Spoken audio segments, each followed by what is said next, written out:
આગળ સમાચારમાં વાત કરીએ તો સુરતથી સમાચાર સામે આવી રહ્યા છે। સુરતથી સમાચાર પ્રાપ્ત થયા તો કહી શકાય કે સુરતમાં નિલેશ કુંભાણીના મહત્વપૂર્ણ સમાચાર, જેમાં નિલેશ કુંભાણીના ટેકેદારો ગાયબનો મામલો સામે આવ્યો।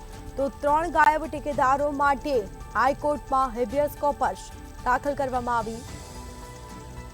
કલેક્ટરમાં ઉમેદવારી પત્ર રદના વિરોધમાં 3 અરજી કરવામાં આવી છે। અરજીઓની સુનાવણી આજે હાથ ધરાશે। પોલીસ મથકમાં પણ જાણ કરવામાં આવી છે। તો સમાચાર સામે આવી રહ્યા છે। સુરતમાં નિલેશ કુંભાણીના ટેકેદારો ગાયબનો મામલો, સમગ્ર મામલે હાલ અરજી પણ દાખલ કરવામાં આવી છે। તપાસ હાથ ધરાશે। પોલીસ મથકમાં અરજી કરવામાં આવી છે। અરજીઓની આજે સુનાવણી હાથ ધરાશે।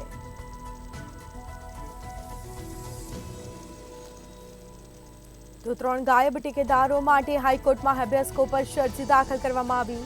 અરજીઓની આજે સુનાવણી થશે। પોલીસ મથકમાં પણ જાણ કરવામાં આવી છે। તો સુરતમાં નિલેશ કુંભાણીના ટેકેદાર ગાયબનો મામલો સામે આવ્યો। સમગ્ર મામલે હાલ અરજી કરવામાં આવી। તપાસ પણ હાથ ધરાશે।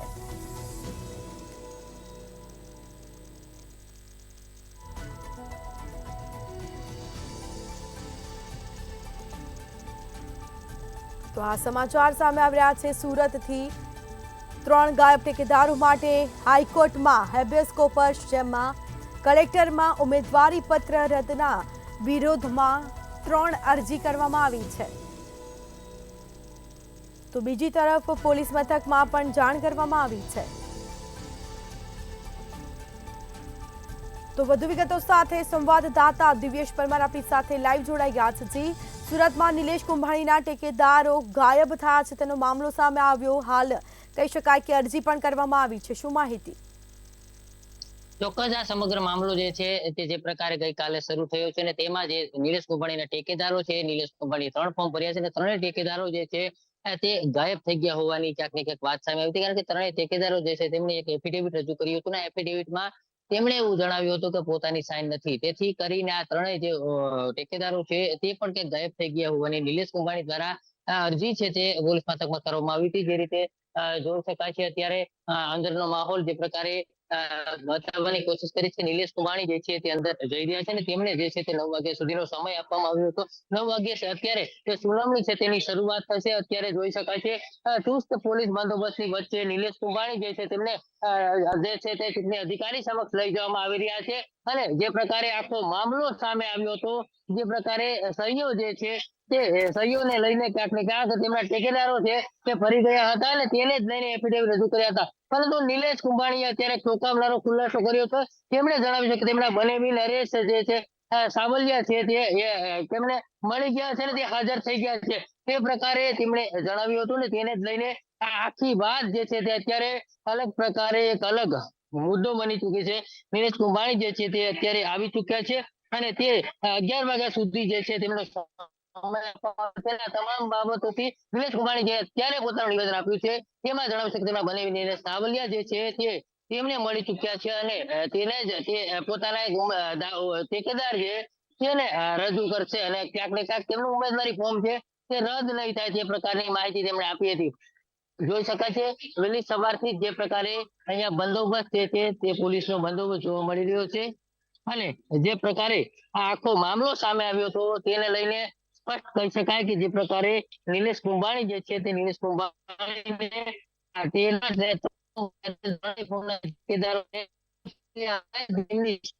ફોર્મની અંદર નથી તેવું એફિડેવિટ સાથે તેમણે રજૂ કરાવ્યું હતું, અને તેને જ લઈને આખો બખેડો છે તે શરૂ થયો છે, અને તેને જ લઈને આખો મામલો સામે આવ્યો છે। ને એમાં ક્યાંક ને ક્યાંક જે ભાજપના જે મુકેશ દલાલ ઉમેદવાર છે તેમના ચૂંટણી એજન્ટ જે છે તેમના દ્વારા ફરિયાદ કરવામાં આવી હતી, તેને જ લઈને આ સમગ્ર મામલે તપાસ હાથ ધરી હતી, ને 3 ઠેકેદારો જે છે તે તેમના વિરુદ્ધ ક્યાંક ને ક્યાંક તેમનું અપહરણ થયું છે તેવી અરજી પણ પોલીસ મથકમાં કરવામાં આવી હતી, ને કાલે પણ નિલેશ કુંભાણી કહી રહ્યા હતા કે તેમના ઠેકેદારો છે તે ગાયબ થઈ ગયા છે। એટલે સ્પષ્ટ કહી શકાય કે આ સમગ્ર મામલે હાલ નિલેશ કુંભાણીએ નિવેદન આપ્યું છે કે તેમના જે બનેવી છે તે તેમને મળી ચૂક્યા છે। એટલે તેમનો એક ઠેકેદાર છે, ત્યારે તેમના વકીલે પણ જે પ્રકારે એડવોકેટ દ્વારા પણ નિવેદન આપવામાં આવ્યું છે કે તેમનું ઉમેદવારી પત્ર જે છે તે રદ નહીં થાય। પરંતુ હવે જોવાનું એ રહે છે કે તેમનો ઉમેદવારી પત્ર અત્યારે જે સુનાવણી માટે ગયા છે ને સુનાવણીને લઈને શું જે ક્યાંક ને ક્યાંક આખું તથ્ય બહાર આવે છે ને શું એમનું ફોર્મ રદ થશે કે કેમ તે તમામ બાબતોની અટકળો જે છે તેનો જવાબ જે છે તે મળી જશે. જો કે હાલ તો આ સમગ્ર મામલે જે છે કહી શકાય કે ચૂંટણી અધિકારી સમક્ષ નિલેશ કુંભાણી જે છે તે સુનાવણી માટે ગયા છે અને પોલીસ બંદોબસ્તની વચ્ચે અત્યારે કલેક્ટર કચેરી જે છે તે પણ પોલીસ જાપ્તાની અંદર ફેરવાય છે ને કહી શકાય કે આ સમગ્ર લોખંડી બંદોબસ્ત વચ્ચે નિલેશ કુંભાણી જે છે તે અત્યારે અંદર ગયા છે. ત્યારે તેમણે એક જ વસ્તુ કીધી છે કે મારો ઠેકેદાર જે છે તે મળી ગયો છે ને મારો જે બનેવી છે તે મારા બનેવી પણ મળી ગયા છે. એટલે તેમનો એક ઠેકેદાર જો મળી ગયો હોય તો તેમનું ફોર્મ રદ થવાની શક્યતા નથી. જી બિલકુલ તમામ જાણકારી આપવા બદલ આપનો આભાર. તો સુરતમાં નિલેશ કુંભાણીના ઠેકેદારો ગાયબ થયાનો મામલો 3 ગાયબ ઠેકેદારો માટે હાઈકોર્ટમાં હેબિયસ કોર્પસ દાખલ કરવામાં આવી. કલેક્ટરમાં ઉમેદવારી પત્ર રદના વિરોધમાં 3 અરજી કરવામાં આવી છે. તો કહી શકાય કે લોકસભા ચૂંટણીને લઈને રાજકારણમાં ભારે ગરમાવો જોવા મળ્યો. સુરત લોકસભા બેઠક ભારે ચર્ચામાં આવી રહી છે કારણ કે જ્યાં કોંગ્રેસના ઉમેદવાર નિલેશ કુંભાણીનો ઉમેદવાર પત્ર રદ થાય તેવી ચર્ચાએ જોર પકડ્યું છે. તો હાલ કહી શકાય કે કાર્યવાહી હાથ ધરવામાં આવી છે, સુનાવણી હાથ ધરાશે. તો સુરતમાં નિલેશ કુંભાણીના ઠેકેદારો ગાયબ થયાનો મામલો સામે આવ્યો.